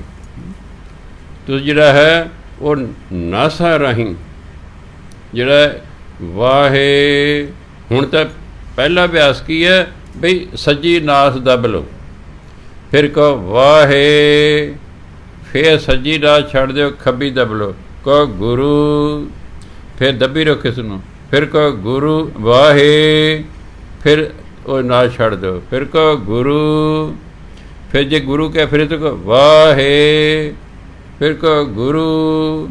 ਇਸ ਤਰ੍ਹਾਂ ਅਭਿਆਸ ਕਰਦਿਆਂ ਫਿਰ ਤੁਹਾਨੂੰ ਇਹ ਉਂਗਲਾਂ ਨਾਸ ਫੜਨ ਦੀ ਲੋੜ ਨਹੀਂ ਪਏਗੀ। ਵੈਸੇ ਇਸ ਨਾਸਰੀ ਖੱਬੀ ਨਾਸਰੀ ਸਾਹ ਉੱਪਰ ਜਾ ਰਿਹਾ, ਸੱਜੀ ਨਾਸਰੀ ਬਾਹਰ ਆ ਰਿਹਾ, ਫਿਰ ਸੱਜੀ ਨਾਸਰੀ ਉੱਪਰ ਜਾ ਰਿਹਾ, ਖੱਬੀ ਨਾਸਰੀ ਬਾਹਰ ਆ ਰਿਹਾ, ਫਿਰ ਖੱਬੀ ਨਾਸਰੀ ਉੱਪਰ ਜਾ ਰਿਹਾ, ਸੱਜੀ ਨਾਸਰੀ ਬਾਹਰ ਆ ਰਿਹਾ ਹੈ। ਪ੍ਰਾਣਾਯਾਮ ਦੇ ਵਿੱਚ ਇਹਦੀ ਬਹੁਤ ਜ਼ਿਆਦਾ ਮਹਾਨਤਾ ਹੈ। ਇਹਦੇ ਨਾਲ ਸਰੀਰ ਤੰਦਰੁਸਤ ਹੋਣਾ ਸ਼ੁਰੂ ਹੋ ਜਾਂਦਾ ਹੈ। ਜਦੋਂ ਅਸੀਂ ਇਸ ਤਰ੍ਹਾਂ ਦਾ ਅਭਿਆਸ ਕਰਦੇ ਰਹਾਂਗੇ 40 ਮਿੰਟ, ਕਈ ਮਹੀਨੇ ਲੱਗੇ ਰਹਾਂਗੇ, ਫਿਰ ਅਸੀਂ ਤੰਦਰੁਸਤ ਵੀ ਹੋਈ ਜਾਵਾਂਗੇ ਅਤੇ ਨਾਲ ਜਿਹੜਾ ਹੈ ਸਾਡਾ ਜਿਹੜਾ ਹੈ ਮਨ ਨਹੀਂ ਭਟਕੇ। ਜਦੋਂ ਤੁਸੀਂ ਸਵਾਸਾਂ ਨਾਲ ਸਿਮਰਨ ਕਰੋਗੇ, ਸਵਾਲ ਹੀ ਪੈਦਾ ਮਨ ਇੱਧਰ ਉੱਧਰ ਚਲਾ ਜਾਵੇ, ਮਨ ਆਪਣੇ ਆਪ ਹੀ ਟਿਕ ਜਾਏਗਾ। ਜਦ ਤੁਸੀਂ ਸਵਾਸਾਂ ਨਾਲ ਨਹੀਂ ਕਰੋਗੇ ਜੀ ਕਹੋ ਵਾਹਿਗੁਰੂ ਵਾਹਿਗੁਰੂ ਵਾਹਿਗੁਰੂ, ਤੁਹਾਡੀ ਜੀਭ ਵਾਹਿਗੁਰੂ ਕਹੀ ਜਾਏਗੀ, ਧਿਆਨ ਕੋਲੀ ਸਵੀਟ 'ਤੇ ਸਮੋਸੇ ਖਾ ਰਿਹਾ ਹੋਏਗਾ। ਸਵਾਸ ਨਾਲ ਜੋ ਤੁਸੀਂ ਕਰੋਗੇ, ਸਵਾਲ ਹੀ ਪੈਦਾ ਨੇ ਧਿਆਨ ਇੱਧਰ ਉੱਧਰ ਚਲਿਆ ਜਾਵੇ। ਅਤੇ ਧਿਆਨ ਦੀ ਤਾਂ ਸਾਰੀ ਮਹਾਨਤਾ, ਜਿੰਨਾ ਧਿਆਨ ਨਾਲ ਅਸੀਂ ਬਾਣੀ ਪੜ੍ਹਾਂਗੇ, ਜਿੰਨਾ ਧਿਆਨ ਨਾਲ ਸਿਮਰਨ ਕਰਨਗੇ, ਉਨੀ ਹੀ ਛੇਤੀ ਪ੍ਰਾਪਤੀ ਹੋਣੀ ਹੈ। ਇਸ ਲਈ ਘਰ ਅਭਿਆਸ ਕਰਿਆ ਕਰੋ। ਠੀਕ ਹੈ, 40 ਮਿੰਟ ਬਹਿਣਾ। ਯੋਗ ਆਸਣ ਕਹਿੰਦੇ 40 ਮਿੰਟ ਬੈਠੋ। ਕੋਈ ਵੀ ਸਮਾਂ ਜਿਹੜਾ ਤੁਹਾਨੂੰ ਵਿਹਲਾ ਮਿਲਦਾ ਹੈ ਆਪਣਾ ਕੋਈ ਨਿਸ਼ਚਿਤ ਕਰ ਲਓ, ਫਿਰ 40 ਮਿੰਟ ਬੈਠ ਕੇ ਇਸ ਸਿਮਰਨ ਕਰੋ। ਜੀਭ ਨਹੀਂ ਹਿਲਾਣੀ, ਬੁੱਲ ਨਹੀਂ ਹਿਲਾਉਣੀ, ਸਵਾਸ ਨਾਲ ਕਰਨਾ। ਸਾਹ ਉੱਪਰ ਖਿੱਚਣਾ, ਅੰਦਰ ਹੀ ਅੰਦਰ ਕਹਿਣਾ ਵਾਹੇ, ਛੱਡਣਾ ਗੁਰੂ, ਫਿਰ ਜਿੱਧਰ ਛੱਡਿਆ ਉਧਰ ਕਹਿਣਾ ਵਾਹੇ, ਫਿਰ ਕਹਿਣਾ ਗੁਰੂ। ਧਿਆਨ ਇੱਧਰ ਉੱਧਰ ਨਹੀਂ ਜਾਏਗਾ। ਆਮ ਸ਼ਿਕਾਇਤ ਹੈ ਜੀ ਸਾਡੇ ਜੀ ਧਿਆਨ ਨਹੀਂ ਲੱਗਦਾ ਹੈ ਜੀ, ਭਾਂਤ ਭਾਂਤ ਦੇ ਖਿਆਲ ਦੇ ਸਭ ਬੰਦ ਹੋ ਜਾਣਗੇ। ਜਿਉਂ ਹੀ ਖਿਆਲ ਬੰਦ ਹੋਣਗੇ ਉਹ ਸਾਡੀ ਬਿਰਤੀ ਇਕਾਗਰ ਹੋਣੀ ਸ਼ੁਰੂ ਹੋ ਜਾਏਗੀ। ਇਕਾਗਰਤਾ ਹੀ ਇੱਕ ਦਿਨ ਸਾਨੂੰ ਪਰਮਾਤਮਾ ਨਾਲ ਮਿਲਾਏਗੀ। ਇਕਾਗਰ ਮਨ ਜਿਹੜਾ ਹੈ ਬਹੁਤ ਸ਼ਕਤੀਸ਼ਾਲੀ ਹੁੰਦਾ ਹੈ। ਜਿੱਦੇ ਮਨ ਇਕਾਗਰ ਹੋ ਗਏ ਨਾ, ਤੁਸੀਂ ਜੋ ਚਾਹੋਗੇ ਉਹ ਮਿਲ ਜਾਏਗਾ। ਐਡੀ ਸ਼ਕਤੀ ਮਨ 'ਚ ਹੋ ਜਾਂਦੀ ਹੈ। ਸਾਡਾ ਮਨ ਇਕਾਗਰ ਨਹੀਂ ਹੁੰਦਾ ਹੈ, ਇਸ ਲਈ ਸਾਡੇ ਪ੍ਰਾਪਤੀ ਨਹੀਂ ਸਾਨੂੰ ਕੋਈ ਹੁੰਦੀ ਹੈ। ਇਸ ਲਈ ਪਹਿਲਾਂ ਕਰਨਾ, ਰੋਜ਼ ਕਰਨਾ, 40 ਮਿੰਟ ਕਰਨਾ। ਅਗਰ ਤੁਸੀਂ ਬਾਣੀ ਪੜ੍ਹਨ ਲੱਗੇ ਹੋ ਉਦੋਂ ਤਾਂ ਨਹੀਂ ਨਾ ਸਵਾਸਨ ਹੋਏਗਾ। 10-12 ਸਾਹ ਤੁਸੀਂ ਲੰਮੇ ਖਿੱਚੋ, ਸਿਰ ਸਾਹ ਹੀ ਲੰਮੇ ਖਿੱਚੋ, ਹੋ ਗਏ ਨਾ ਸਿੱਧੇ ਐ। ਫਿਰ ਹੌਲੀ ਜਿੰਨੇ ਸਮੇਂ ਤੁਸੀਂ ਸਾਹ ਅੰਦਰ ਖਿੱਚਿਆ ਉਨੇ ਸਮੇਂ 'ਚ ਉਹਨੂੰ ਹੌਲੀ ਹੌਲੀ ਛੱਡਣਾ। ਫਿਰ ਸਾਹ ਜ਼ੋਰ ਨਾਲ ਖਿੱਚਣਾ ਹੈ, ਫਿਰ ਛੱਡਣਾ। ਇਹਦੇ ਨਾਲ ਕਿ ਤੁਹਾਡੀ ਸੁਸਤੀ ਦੂਰ ਹੋ ਜਾਏਗੀ। 15-20 ਮਿੰਟ ਪਾੜ ਕਰਕੇ ਦੇਖਿਆ, ਫਿਰ ਸੁਸਤ ਹੋਣ ਲੱਗਾ, ਫਿਰ 5-7 ਮਿੰਟ ਜਿਹੜਾ ਹੈ ਇਹ ਸਾਹ ਲੈ ਰਿਹਾ, ਲੰਬੇ ਖਿੱਚੋ ਅਤੇ ਛੱਡੋ। ਹੌਲੀ ਹੌਲੀ ਤੁਸੀਂ ਐਕਟਿਵ ਹੋ ਜਾਓਗੇ। ਐਕਟਿਵ ਹੋਇਆ ਹੋਇਆ ਬੰਦਾ ਹੀ ਠੀਕ ਭਜਨ ਬੰਦਗੀ ਕਰ ਸਕਦਾ ਹੈ। ਇਸ ਲਈ ਅਭਿਆਸ ਤੁਸੀਂ ਕਰਨਾ ਹੈ। ਅਭਿਆਸ ਤੁਸੀਂ ਕਰਨਾ। ਸੰਡੇ ਨੂੰ ਆਪਾਂ ਰਲ ਕੇ ਕਰਾਂਗੇ, ਸੰਡੇ ਨੂੰ ਆਪਾਂ ਰਲ ਕੇ ਅਭਿਆਸ ਕਰਾਂਗੇ। ਮੈਂ ਤੁਹਾਨੂੰ ਦੇਖਾਂਗਾ ਕਿ ਤੁਸੀਂ ਵਾਕਈ ਚੌਂਕੜੀ ਮਾਰ ਕੇ ਬੈਠੇ ਹੋ। ਕੀ ਤੁਹਾਡੇ ਹੱਥ ਪੇਟ ਨਾਲ ਲੱਗੇ ਹੋਏ ਨੇ? ਕੀ ਤੁਸੀਂ ਸਿੱਧੇ ਹੋ ਗਏ ਹੋ? ਆਪਣੇ ਆਪ ਹੀ ਸਿੱਧੇ ਹੋ ਜਾਓਗੇ। ਜਿਉਂ ਹੀ ਤੁਹਾਡੇ ਹੱਥ ਇਹਨੇ ਪੇਟ ਨਾਲ ਲੱਗਣਗੇ, ਆਪਣੇ ਆਪ ਤੁਸੀਂ ਸਿੱਧੇ ਹੋ ਜਾਓਗੇ। ਫਿਰ ਆਪਾਂ ਨੇ ਜਿਹੜਾ ਹੈ ਉਹ ਸਵਾਸਾਂ ਨਾਲ ਸਿਮਰਨ ਕਰਨਾ। ਕਈ ਦਿਨ ਇਸ ਤਰ੍ਹਾਂ ਕਰਦੇ ਰਹੋ। ਫਿਰ ਜਿਹੜਾ ਹੈ ਐਂ ਸੋਚਣਾ ਵੀ ਇਹ ਵਾਹੇ, ਇਹ ਖੱਬੀ ਨਾਸ 'ਚ ਜਾ ਰਹੇ ਉੱਪਰ ਨੂੰ, ਗੁਰੂ ਇਹ ਸੱਜੀ ਨਾਸ ਨਹੀਂ ਹੇਠਾਂ ਆ ਰਿਹਾ ਹੈ। ਫਿਰ ਸੱਜੀ ਜਿੱਥੇ ਗੁਰੂ ਛੱਡਿਆ ਉੱਥੇ ਫਿਰ ਉਸੇ ਨਾਸ 'ਤੇ ਵਾਹੇ ਵਾਹੇ, ਫਿਰ ਦੂਜੇ ਪਾਸੇ ਗੁਰੂ, ਫਿਰ ਉੱਥੋਂ ਹੀ ਵਾਹੇ ਗੁਰੂ। ਇਸ ਤਰ੍ਹਾਂ ਜੋ ਚੱਲੇਗਾ। ਯੋਗ ਅਭਿਆਸ ਵਾਲੇ ਕਹਿੰਦੇ, ਯੋਗੀ ਕਹਿੰਦੇ ਨੇ ਤੁਸੀਂ ਤੰਦਰੁਸਤ ਹੋ ਜਾਓਗੇ। ਇਸ ਕਰਕੇ ਇਹ ਲੰਮੇ ਜਿਹੜੇ ਸਵਾਸ ਨੇ ਇਹ ਫੇਫੜਿਆਂ ਨੂੰ ਸਾਫ਼ ਕਰਦੇ ਹਨ। ਉਹ ਤਾਂ ਹੀ ਨਹੀਂ ਕਹਿੰਦੇ ਬਈ ਐਂ ਕਰੋ, ਹੈ ਨਾ। ਉਹ ਸਾਰਾ ਸਰੀਰ, ਛਾਤੀ ਹਿੱਲੇਗੀ ਕਿ ਨਹੀਂ? ਸਾਹ ਲੈਣਾ ਨਹੀਂ, ਬਾਹਰ ਹੀ ਕੱਢਣਾ ਬਸ। ਐਂ ਕਰਦੇ ਰਹੋ 5-7 ਮਿੰਟ ਰੋਜ਼ ਇਸ ਤਰ੍ਹਾਂ ਕਰੋ। ਅੱਜ ਦੇਖੋ ਪਹਿਲਾਂ ਆਵਾਜ਼ ਆ ਰਹੀ ਨਾ ਵੀ ਇਹ ਅੰਦਰ ਹੈ, ਕਿਤੇ ਬਲਗਮ ਜੰਮੀ ਹੋਈ ਹੈ, ਆਵਾਜ਼ ਆ ਰਹੀ ਨਾ, ਆਵਾਜ਼ ਨਹੀਂ ਆਏਗੀ ਫਿਰ। ਇਹ ਸਿੱਧ ਹੋ ਰਿਹਾ ਵੀ ਜੈਮਨ ਸਾਹਿਬ ਤੇਰੇ ਅੰਦਰ ਬਲਗਮ ਹੈ, ਇਹ ਤਾਂ ਅੜ ਕੇ ਬਾਹਰ ਨਿਕਲ ਰਹੀ ਹੈ। ਜਦੋਂ ਇਸ ਤਰ੍ਹਾਂ ਅਭਿਆਸ ਕਰੀ ਜਾਵੇ ਰੋਜ਼ 15-20 ਮਿੰਟ, ਉਂਝ ਤੋਂ 5 ਮਿੰਟ ਹੀ ਕਹਿੰਦੇ ਨੇ, 5 ਮਿੰਟ ਬਹੁਤ ਹੈ, ਚਲੋ 5 ਮਿੰਟ। ਦੇਖੋ ਇਹ ਤੋਂ ਸਾਰਾ ਢਿੱਡ ਤੋਂ ਲੈ ਕੇ ਉੱਪਰ ਸਾਰੀ ਛਾਤੀ ਹਿਲਦੀ ਹੈ। ਇਹਨੂੰ ਉਹ ਆਪਣੇ ਹਿੰਦੀ 'ਚੋਂ ਕਹਿੰਦੇ ਨੇ ਓਮ ਵਿਲੋਮ, ਪਤਾ ਨਹੀਂ ਕੀ ਕਹਿੰਦੇ ਨੇ, ਅੱਡ ਅੱਡ ਨਾਮ ਰੱਖੋ, ਜੋ ਵੀ ਭਾਤੀ ਹੈ। ਇਹ ਦੋਨੋਂ ਚੀਜ਼ਾਂ ਬਹੁਤ ਹੀ ਲਾਭਦਾਇਕ ਹਨ, ਇਸ ਵਿੱਚ ਕੋਈ ਸ਼ੰਕਾ ਨਹੀਂ ਹੈ। ਪਹਿਲਾਂ ਇਹ ਕਰ ਲਓ, ਇਹਨੂੰ ਕੀ ਕਹਿੰਦੇ, ਕਪਾਲਭਾਤੀ। ਹਾਂ, ਪਹਿਲਾਂ 5 ਮਿੰਟ ਇਹ ਕਰ ਲਓ। ਮੂੰਹ ਬੰਦ ਕਰ ਲੈਣਾ, ਮੂੰਹ ਬੰਦ ਕਰ ਲੈਣਾ, ਸਾਹ ਬਾਹਰ ਛੱਡਣਾ ਝਟਕੇ ਨਾਲ।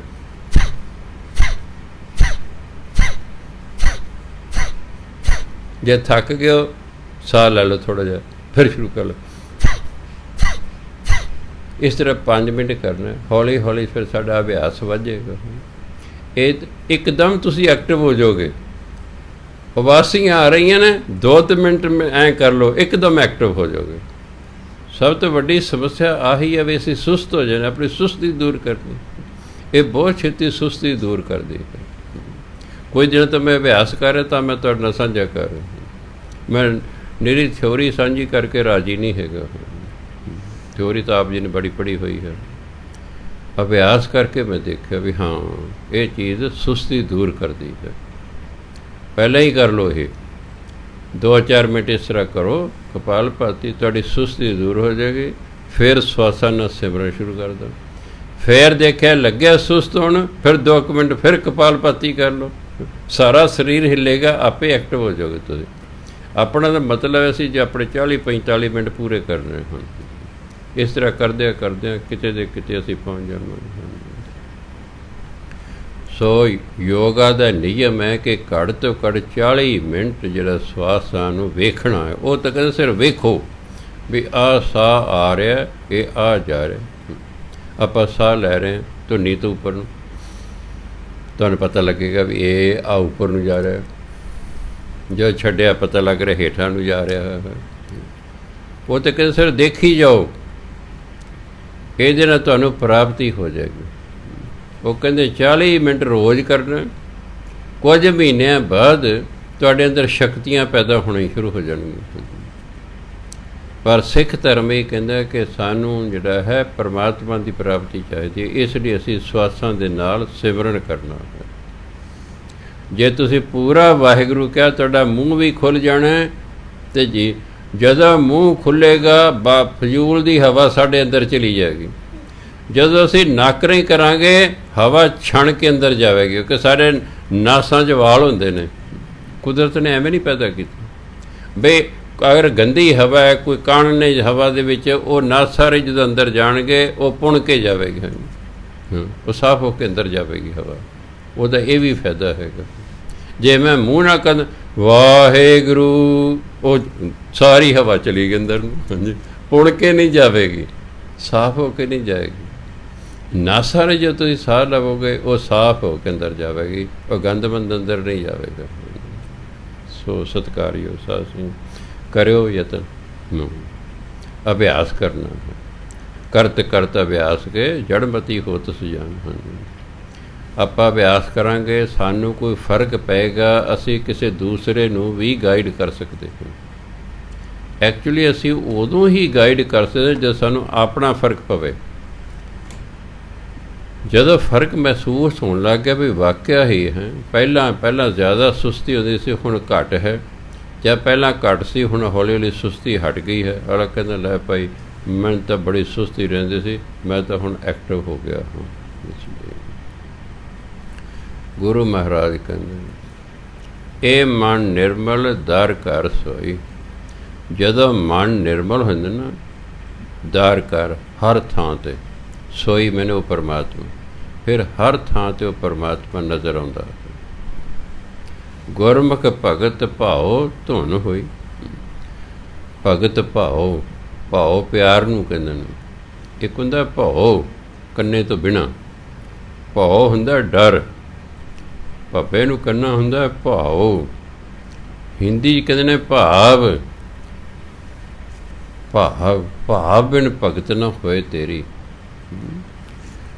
ਡਰ ਤੋਂ ਬਿਨਾਂ ਭਗਤੀ ਨਹੀਂ ਹੁੰਦੀ, ਪਿਆਰ ਤੋਂ ਬਿਨਾਂ ਭਗਤੀ ਨਹੀਂ ਹੁੰਦੀ, ਉਸ ਤੋਂ ਬਣੇ ਭਾਉ। ਹਿੰਦੀ ਦਾ ਵਾਹ ਜਦੋਂ ਪੰਜਾਬੀ 'ਚ ਆਉਂਦਾ ਊੜੇ ਨੂੰ ਔਂਕੜ ਬਣ ਜਾਂਦੀ ਹੈ। ਜਿਵੇਂ ਦਸਮ ਪਾਤਸ਼ਾਹ ਕਈ ਤਾਂ ਲਿਖਿਆ ਤਪ ਪ੍ਰਸਾਦ, ਕਿਤੇ ਲਿਖਿਆ ਤਉ ਪ੍ਰਸਾਦ, ਵਾਹ ਊੜੇ ਨੂੰ ਔਂਕੜ ਹੋ ਗਿਆ ਹੈ। ਕਿਵ ਸਚਿਆਰਾ ਹੋਈ ਹੈ। ਕਿਵ ਤੋਂ ਜਦੋਂ ਊੜੇ ਨੂੰ ਔਂਕੜ ਬਣੇਗਾ ਆਪਾਂ ਪਾਵਾਂਗੇ ਕਿਉਂ। ਕਿਉਂ ਵੀ ਠੀਕ ਹੈ, ਹਿੰਦੀ ਦੇ ਵਿੱਚ ਕਿਉਂ ਵੀ ਠੀਕ ਹੈ। 1963 'ਚ ਮੈਂ ਖੜਾ ਸੜਕ ਦੇ ਕੰਢੇ, ਇੱਕ ਆਇਆ ਜਾਟ, ਕਹਿੰਦਾ ਸਰਦਾਰ ਕਿਉਕਰ ਕੜਾ। ਮੈਂ ਪਤਾ ਨਹੀਂ ਕੀ ਕਹਿੰਦਾ, ਸਰਦਾਰ ਕਿਉਕਰ ਕੜਾ। ਮੈਂ ਨਾਲ ਮੁੰਡਾ ਹਮੇਸ਼ਾ 8ਵੀਂ ਦਾ ਰੱਖਦਾ ਹੁੰਦਾ ਸੀ ਕਿ ਵੀ ਮੈਨੂੰ ਇਹ ਪੇਂਡੂ ਹਿੰਦੀ ਨਹੀਂ ਆਉਂਦੀ, ਦੂਜੀ ਹਿੰਦੀ ਤਾਂ ਆਉਂਦੀ, ਕਿਤਾਬਾਂ ਦੀ ਤਾਂ ਮੈਂ ਪੜ੍ਹੀ ਹੋਈ ਹੈ। ਉਹ ਮੈਂ ਇਹ ਕਿਆ कहता, कहिए कहते सरदार जी कैसे खड़े हो, क्यों कर। फिर मैं डिक्शनरी वेखी, मतलब कि क्यों कर कैसे, किस तरह, जिन्होंने आप क्यों कह देने। केव तो क्यों ये ठीक है, आम प्रचलित हो गए क्यों। आम प्रचलित हो गया क्यों, क्यों भी ठीक है। किव तो क्यों, जिव तो ज्यो, ਆਪਾਂ ਕਹਿੰਦੇ ਕਿਵ ਤੋਂ ਕਿਉਂ, ਜਿਵ ਤੋਂ ਜਿਉਂ। ਸੋ ਗੁਰੂ ਮਹਾਰਾਜ ਕਹਿੰਦੇ ਗੁਰਮੁਖ ਭਗਤ ਭਾਉ ਧੁਨ ਹੋਈ। ਜਦੋਂ ਮਨੁੱਖ ਪ੍ਰੇਮਾ ਭਗਤੀ ਕਰਦਾ ਹੈ, ਉਹਦੇ ਅੰਦਰ ਨਾਮ ਦੀ ਧੁਨੀ ਪੈਦਾ ਹੋ ਜਾਂਦੀ ਹੈ, ਨਾਮ ਦੀ ਧੁਨੀ ਉੱਠਦੀ ਹੈ, ਅੰਦਰ ਹੀ ਨਾਮ ਚੱਲਣਾ ਸ਼ੁਰੂ ਹੋ ਜਾਂਦਾ ਹੈ। ਉਹਨੂੰ ਕਹਿੰਦੇ ਅਜਪਾ ਜਾਪ। ਜੋ ਤੁਹਾਨੂੰ ਅੰਦਰੋਂ ਹੀ ਵਾਹਿਗੁਰੂ ਵਾਹਿਗੁਰੂ ਸੁਣਨ ਲੱਗ ਗਿਆ, ਤੁਹਾਨੂੰ ਬਾਹਰ ਬੋਲਣ ਦੀ ਲੋੜ ਹੀ ਨਹੀਂ, ਤੁਸੀਂ ਚੁੱਪ ਕਰ ਜਾਓਗੇ, ਤੁਸੀਂ ਸੁਣੀ ਹੀ ਜਾਓਗੇ। ਬਸ ਉੱਥੇ ਪਹੁੰਚ ਕੇ ਫਿਰ ਜਪਜੀ ਸਾਹਿਬ ਲਿਖਿਆ, ਸੁਣੇ ਸਿੱਧ ਪੀਰ ਸੁਰਨਾਥ, ਸੁਣੇ ਤਰਦ ਤਬਲ ਆਕਾਸ਼। ਉੱਥੇ ਜਾ ਕੇ ਪ੍ਰਾਪਤੀਆਂ ਹੁੰਦੀਆਂ, ਉੱਥੇ ਫਿਰ ਬੇਅੰਤ ਸ਼ਕਤੀਆਂ ਦਾ ਬੰਦਾ ਮਾਲਕ ਹੋ ਜਾਂਦਾ। ਅਹਨਿਸ ਹਰ ਜਸ ਗੁਰ ਪ੍ਰਸਾਦ, ਅਹਨਿਸ ਹੁੰਦਾ ਦਿਨ ਰਾਤ। ਨਿਸ ਹਿੰਦੀ ਦਾ ਸ਼ਬਦ ਹੈ ਨਿਸ਼ੀ, ਸਪੈਲਿੰਗ ਉਹੀ ਰੱਖੇ ਨੇ ਗੁਰੂ ਮਹਾਰਾਜ ਨੇ। ਹਿੰਦੀ 'ਚ ਨਿਸ਼ੀ, ਰਾਤ ਨੂੰ ਕਹਿੰਦੇ ਨਿਸ਼ੀ। ਇਹ ਹੁੰਦਾ ਜਦੋਂ ਰਾਤ ਨਹੀਂ ਹੈ, ਇਹ ਮੈਨੇ ਨਹੀਂ।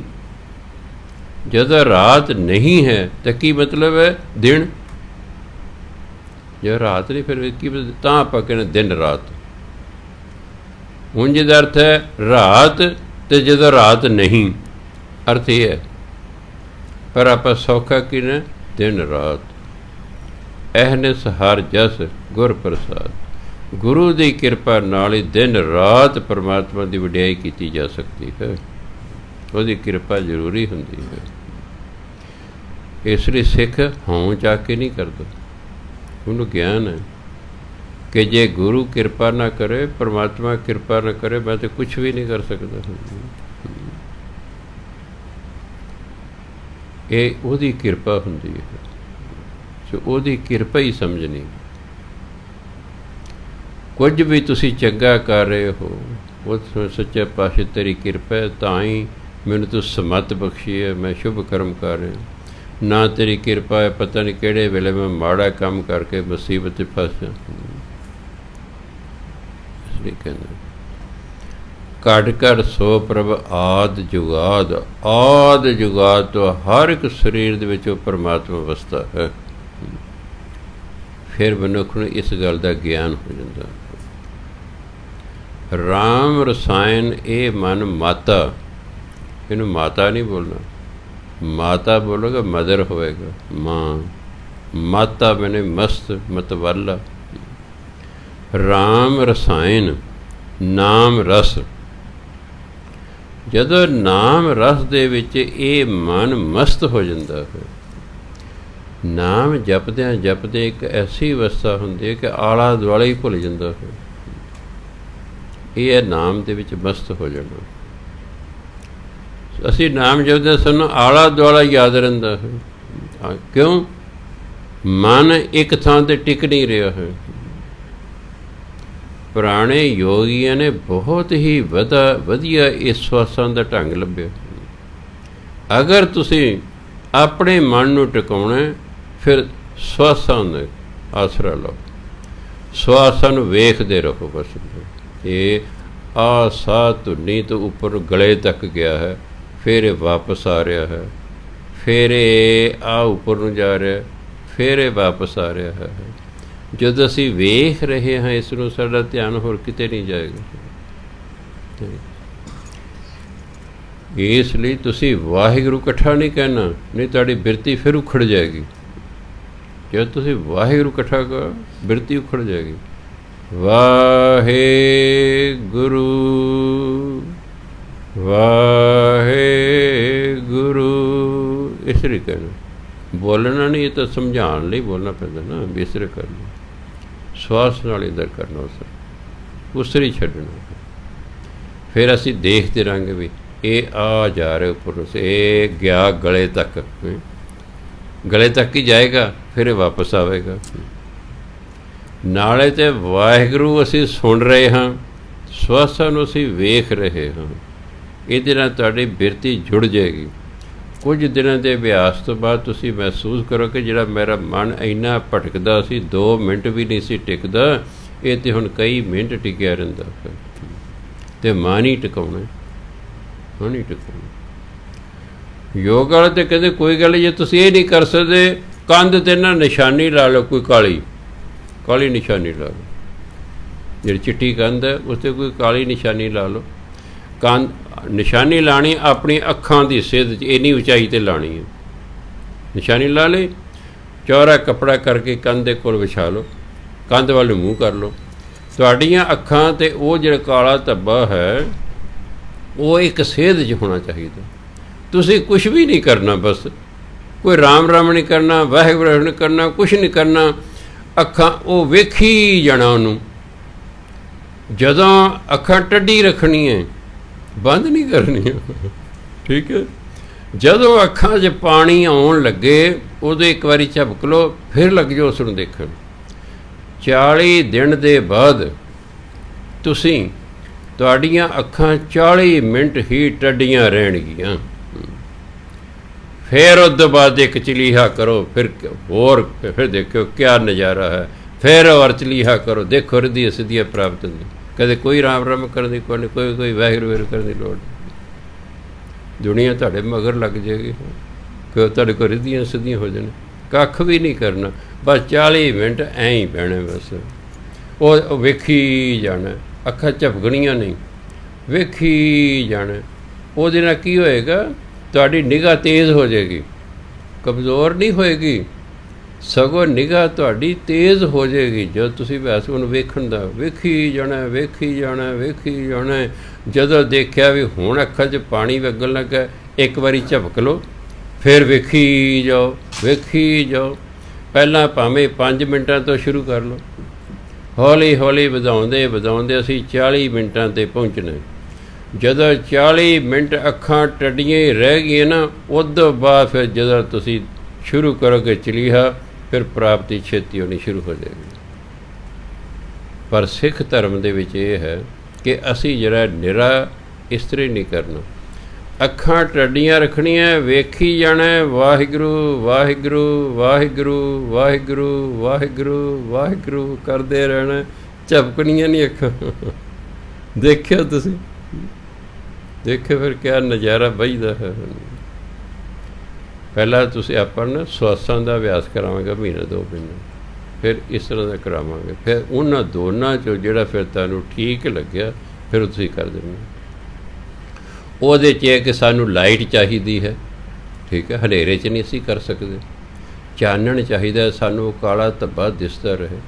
ਜਿਹੜਾ ਸਿਮਰਨ ਹੈ ਇਹ ਤਾਂ ਅਸੀਂ ਸਗੋਂ ਹਨੇਰੇ 'ਚ ਠੀਕ ਰਹਿੰਦਾ, ਅੱਖਾਂ ਬੰਦ ਕਰਕੇ ਕਰਨਾ ਹੈ।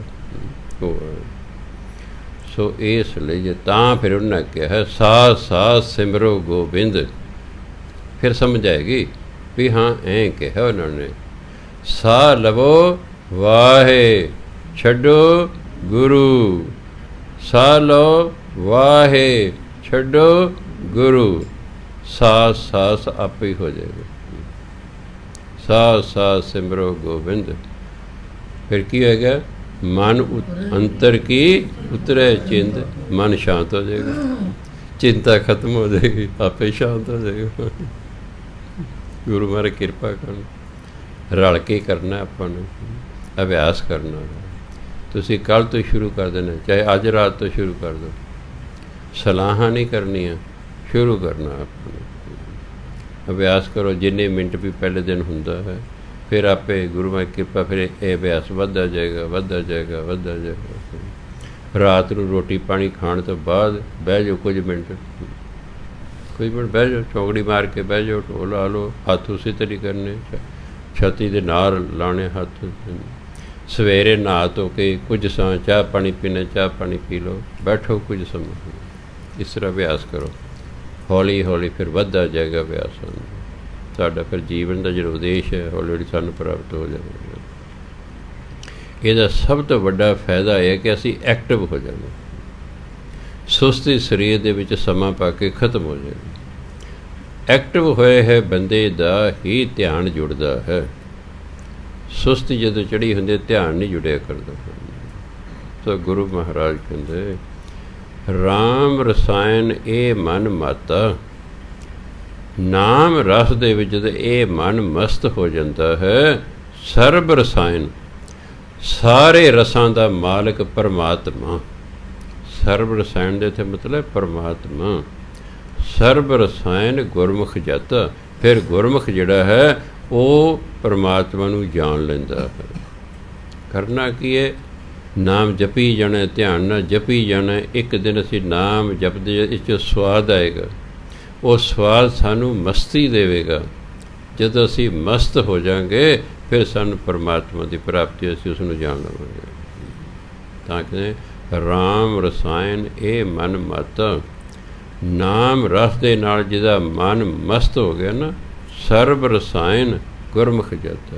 ਗੁਰਮੁਖ ਜਿਹੜਾ ਫਿਰ ਹੈ ਸਾਰੇ ਰਸਾਂ ਦੇ ਮਾਲਕ ਪਰਮਾਤਮਾ ਨੂੰ ਜਾਣ ਲੈਂਦਾ ਹੈ। ਭਗਤ ਹੇਤ ਗੁਰ ਚਰਨ ਨਿਵਾਸ, ਜਦੋਂ ਮਨੁੱਖ ਭਗਤੀ ਨੂੰ ਪਿਆਰ ਕਰਦਾ ਹੈ, ਗੁਰੂ ਦੇ ਚਰਨਾਂ ਦਾ ਉਹਦੇ ਹਿਰਦੇ 'ਚ ਨਿਵਾਸ ਹੋ ਜਾਂਦਾ ਹੈ। ਭਾਵ ਗੁਰੂ ਮਹਾਰਾਜ ਸਾਡੇ ਹਿਰਦੇ 'ਚ ਹਮੇਸ਼ਾ ਲਈ ਵਸ ਜਾਂਦੇ ਨੇ। ਗੁਰੂ ਮਹਾਰਾਜ ਹਮੇਸ਼ਾ ਹੀ ਸਾਡੇ ਨਾਲ ਹੋ ਜਾਂਦੇ ਨੇ। ਸਤਿਗੁਰ ਸੰਗ ਸਦਾ ਹੈ ਨਾਲ, ਉਹਨਾਂ ਦੇ ਨਾਲ ਹੋ ਜਾਂਦੇ, ਕਿਉਂਕਿ ਗੁਰੂ ਦੇ ਚਰਨ ਤੋਂ ਪਾਵੇ ਗੁਰੂ ਦੀ ਯਾਦ, ਗੁਰੂ ਮਹਾਰਾਜ ਦੀ ਯਾਦ ਸਾਡੇ ਹਿਰਦੇ 'ਚ ਵਸ ਜਾਂਦੀ। ਗੁਰੂ ਮਹਾਰਾਜ ਕਦੇ ਭੁੱਲਦੇ ਹੀ ਨਹੀਂ ਹੈਗੇ।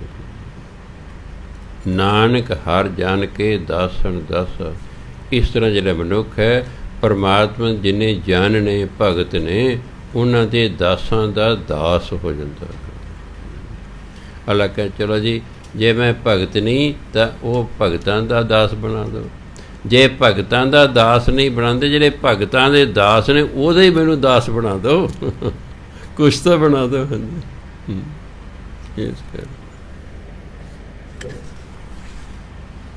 आसा महला पहला तन बिनसै धन का को कही है कि जदों शरीर नाश हो जाता सो जदों साडी डैथ हो जाती है फिर जिहड़ा साडे कोले धन सी वो किदा हो गया, साडा तो रहा ना, नाल ते जाना कोई नहीं है, फिर किदा हो गया, बगानियां दा हो गया कि नहीं, चाहे धी पुत्र दा हो गया, चाहे दोस्तां मित्तरां दा, चाहे किसी रिश्तेदार दा हो गया। हुण जदों मेरा तन बिनसना है तो मेरी माया तो दूजियां लई हो जानी है ना, मैं तो नाल लिजा नहीं सकदा, इसलिए मैं पहले ही प्रबंध करता है। मैनूं पता मैं नाल नहीं लिजा सकता, इसलिए मैं उसदा पहला ही प्रबंध कर दिता है तां जो मेरा मरण वेले ख्याल ना किसी पासे जावे। घर है वसीयत करती है कि मेरे मरण तो बाद ये सारी दी सारी बिल्डिंग गुरुद्वारे दी होवेगी, है ना कहें मैं तो अपने आप जिद्दे की वसीयत की हुई है, मैं अपने आप को ऐ समझदा भी मैं इत्थे ग्रंथी सिंह हाँ या कीर्तनी गुरुद्वारे रहिंदे कि नहीं, भी मैं तो इस तरह रह रहा, मेरा तो है ही नहीं। मैं क्योंकि जिवें आपां गुरुद्वारे सजा के रखते हाँ बस मैं इहनूं सजांदा रहना, बस नहीं ये मेरा नहीं है,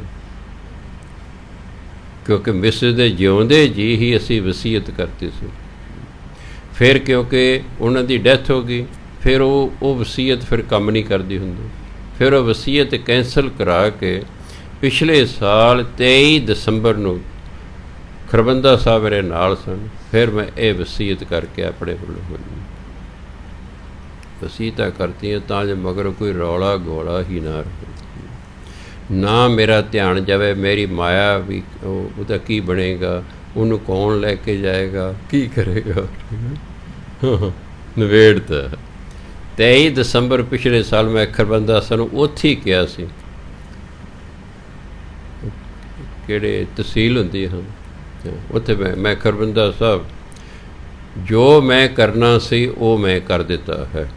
हुण चाहे कल नूं परमात्मा मैनूं सद ले, मेरे मन च कोई नहीं हैगा भी मेरा जी आ काम रह गया है, वो जी 5 मिनट मैनूं दे मैं फलाने समझा ला परमात्मा चलिए बई चलो महाराज जी, अपने ऐ तैयारी रखी है भी परमात्मा किसी वेले चल भी जैमल से चलो जी महाराज जी, नहीं तो वो हाल होऊगा जिहड़ा मैं तुहानूं एक बारी सुनाया सी कि वह बंदा अपने शरीर चों निकल, देखो 105 साल का मैनू 3 दिन शरीर त्यागण तो पहला मिल के गया, चंगा भला मैं घर कई बारी गया सी, आके मैनू सुनांदा बेचारा हो, कहते बाबा जी देखो इनू बदकिस्मती कहते हैं। मैं की हो गया, कहता मैं कल अपने शरीर च सिमर करदा निकल गया, मैनू लैके मैं सचखंड पहुँच गया, दरवाजे दे अगे गुरु नानक देव जी खड़े ने,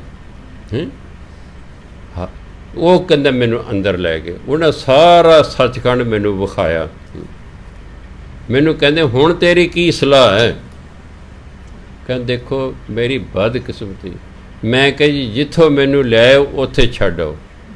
गुरु महाराज गुस्सा चढ़ कहते गधा है, गधा मंगाओ, इनू गधे ते चढ़ा के छड्ड के आओ, कहते गधा आ गया, मैनू गधे ते बिठाया, छड्ड के कहते वापस। कहता मैं यही नहीं कह सका सच्चे पातशाह हुण मैं कित्थे जाना, मैनू इत्थे ही रख लो, क्यों इन्नी गुड लक नहीं सी किस्मत बड़ी चीज़ होंदी है ना, अजे एक तो जन्म होर लैने होणगे। कहता देखो मैंने आ हुई ये मैंने कहानी सुना के तीजे दिन शरीर त्याग गए, लेटे सन, सवेरे उन्हें क्या साढ़े पिता जी उठ नहीं रहे तो सवेरे उठ खड़ते हैं, आवाज़ मारी हले हिलाया, देखो शरीर छड्ड गए, सहसवा शरीर त्याग गया, 100 साल तो वध उम्र है, तो मेरे को आए ने मिलर मैनू आए, पर आ रह गई कसर हैं। उन्होंने इस गल का अफसोस भी सी मेरे नाल साझा करना है, कहते देखो इनू कहते बदकिस्मती। क्या उन्हें मैंने पूछा हाँ हुण तेरी की सलाह है, मैं कह जिथों मैनू लिया उत्थे छड्डिओ कहते गुरु महाराज गुस्सा चढ़िया, कहते गधा ਇਹਨੂੰ ਗਧੇ ਤੇ ਬਿਠਾ ਕੇ ਛੱਡ ਕੇ ਆਓ। ਕਹਿੰਦਾ ਗਧੇ, ਮੈਨੂੰ ਗਧੇ ਤੇ ਬਿਠਾਇਆ, ਵਾਪਸ ਛੱਡ ਗਏ। ਸੋ ਇਸ ਲਈ ਕੋਈ ਪਤਾ ਨਹੀਂ ਅੰਤਮ ਸਮੇਂ ਕਿੱਧਰ ਨੂੰ ਸਾਡਾ ਧਿਆਨ ਚਲੇ ਜਾਣਾ, ਕੋਈ ਗਰੰਟੀ ਨਹੀਂ ਹੈ। ਕੁਝ ਵੀ ਖਿਆਲ ਆ ਸਕਦਾ ਹੈ। ਹਾਂ ਵੀ ਜਿਵੇਂ ਹੁਣੇ ਹੀ ਸੁਨੇਹਾ ਜਿਵੇਂ ਚੱਲ ਵੀ ਚੱਲੀਏ, ਮੈਂ ਕਹਾਂ ਨਹੀਂ ਜੀ ਉਹ ਜਿਹੜੇ ਮੈਂ ਨਾ ਪ੍ਰਧਾਨ ਹਾਂ ਗੁਰਦੁਆਰੇ ਦਾ, ਮੈਂ ਸਾਥੀ ਨੂੰ ਆਪਣਾ ਸਮਝਾਉਣਾ ਵੀ ਆਹ ਆਪਾਂ ਲੈਣਾ, ਆਹ ਦੇਣਾ ਹੈ, ਫਲਾਣੀ ਚੀਜ਼ ਇੱਥੇ ਪਈਆਂ, 5 ਮਿੰਟ ਨੂੰ ਮੈਨੂੰ ਦੇ। ਉਹ ਕਹਿੰਦੇ ਗਧਾ ਹੈ, ਇਹਨੂੰ ਇੱਥੇ ਰਹਿਣ ਦਿਓ। ਇਸ ਲਈ ਮੈਨੂੰ ਯਾਦ ਰਹਿੰਦਾ ਮੈਂ ਆਪਣੇ ਵੱਲੋਂ ਜੋ ਕਰਨਾ ਸੀ ਕਰ ਦਿੱਤਾ, ਤਾਂ ਜੋ ਮਰਨ ਵੇਲੇ ਮੇਰਾ ਮਗਰ ਨੂੰ ਖਿਆਲ ਨਾ ਜਾਵੇ। ਬਾਕੀ ਦਾਤੇ ਨੂੰ ਮਨਜ਼ੂਰ ਪਤਾ ਨਹੀਂ ਕੀ ਉਸ ਵੇਲੇ ਕੀ ਕਰਦਾ ਅਤੇ ਕੀ ਨਹੀਂ ਕਰਦਾ, ਕੋਈ ਗਰੰਟੀ ਨਹੀਂ। ਇਸ ਲਈ ਗੁਰੂ ਮਹਾਰਾਜ ਜੀ ਕਹਿੰਦੇ ਤਨ ਬਿਨਸੈ ਧਨ ਕਾ ਕੋ ਕਹੀਏ। ਜਦੇ ਸਰੀਰ ਬਿਨਸੇ ਨਾ ਬੰਦਿਆ, ਇਹ ਧਨ ਤੇਰਾ ਨਹੀਂ ਰਹਿਣਾ। ਇਸ ਲਈ ਕੀ ਕਰ, ਬਿਨ ਗੁਰ ਰਾਮ ਨਾਮ ਕਤ ਲਹੀ ਹੈ। ਪਰਮਾਤਮਾ ਦੇ ਨਾਮ ਤੋਂ ਬਿਨਾਂ ਅਤੇ ਗੁਰੂ ਦੇ ਨਾਮ ਤੋਂ ਬਿਨਾਂ ਤੈਨੂੰ ਕਹਿੰਦਾ ਕੀ ਮਿਲਣਾ ਹੈ। ਇਸ ਲਈ ਤੂੰ ਨਾਮ ਜਪ ਲੈ, ਕਹਿੰਦੇ ਇਹ ਧਨ ਤੇ ਇੱਥੇ ਹੀ ਰਹਿ ਰੂ ਜਾਣਾ ਹੈ। ਸਤਿਕਾਰਯੋਗ ਸਾਸੇ ਸਮਾਂ ਹੋ ਗਿਆ। ਵਾਹਿਗੁਰੂ ਜੀ ਕਾ ਖਾਲਸਾ, ਵਾਹਿਗੁਰੂ ਜੀ ਕੀ ਫਤਿਹ।